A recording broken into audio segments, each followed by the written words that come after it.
Third-party miniatures and 3D printing Warhammer 40k models is not a crime.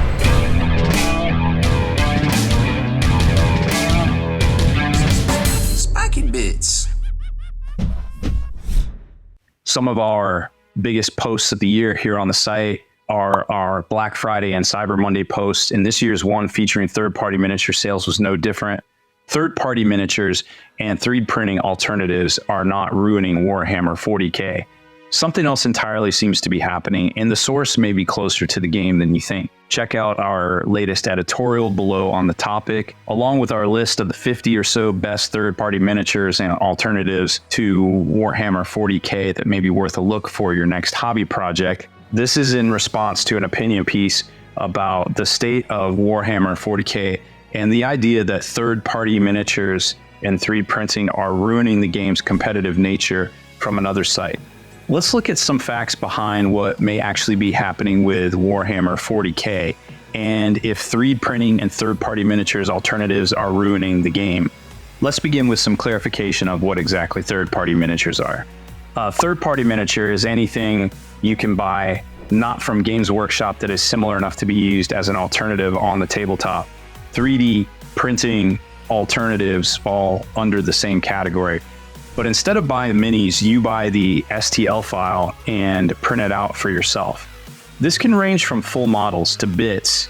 Before we go any further, we want to be clear that one-to-one copies are theft of Games Workshop's intellectual property, which could land you in hot water. Next, let's look at the issues facing players. Pricing and availability have always been a thorn in the side of Warhammer players. Along with advances in 3D printing, this has created a giant rise in third-party alternative miniatures on the market. However, this doesn't seem like the fault of players or third-party manufacturers. Let's say a retailer creates their own demand by, for instance, putting out a new codex book with OP rules for certain models, but is constantly running out of stock for those models, or perhaps charge so much for their own alternatives like we're currently seeing with Horse Heresy models only being available from Forge World that people can't actually play the game. It seems like that is an inter-department planning issue from that manufacturer and not the fault of people trying to come up with a way they can actually play the game that was marketed to them across all their social media and from their favorite influencers. We did a big post on it, but for months after Horse Heresy dropped, they were out of tons of essential items that players needed for the game.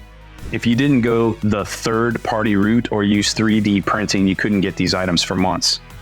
Again, it doesn't seem like it's the fault of hobbyists wanting to play the game. It seems ownership lies with Games Workshop for not having what people want while hyping them up with their marketing strategies. However, is it bad that because hobbyists grabbed the minis from where they could, they were actually able to play the game?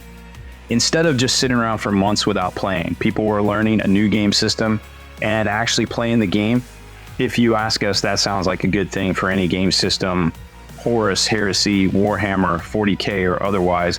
Recently, so much the Chaos Demons release sold out that even the Codex was out of stock. If you can't even get the rules or miniatures from Games Workshop, players will go elsewhere for them. So again, this seems more like Games Workshop mismanaging their own game by not having what people want when they could have their own downloadable solution or app that isn't paywalled with a physical code that you physically cannot get right now. It is no secret that Games Workshop does not provide enough weapon options in almost every kit they produce. For example, any heavy weapon or special weapon squad does not come with enough weapons to actually make a full squad with the same armament. Over the years, this has led to a rise in companies and recently 3D artists making the bits for consumers. So again, it doesn't seem like it's the player's fault that they don't want to buy 3 boxes of something to make one squad with a certain optimal weapon loadout. Tournaments need players, plain and simple, as they want as many people to show up and play the game. The majority of non-Games Workshop tournaments allow third-party miniatures in some form. They have different guidelines you must follow. So be sure to look at the tournaments you're competing in, but the majority really do not seem to care if you use alternative minis.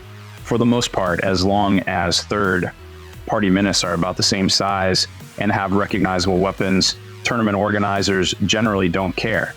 Following those guidelines doesn't seem to hurt the tournament experience or immersion, regardless of if they are third-party products or 3D prints. If your miniatures are painted are approximately the right size and on the correct bases, they will still look good on the tabletop. What are your thoughts on third-party miniatures and 3D printing alternatives to games like Warhammer 40k? Keep the discussion going in the comments below, and don't forget to check out our Facebook hobby group, our new Discord server, or enter the latest monthly giveaway for free today.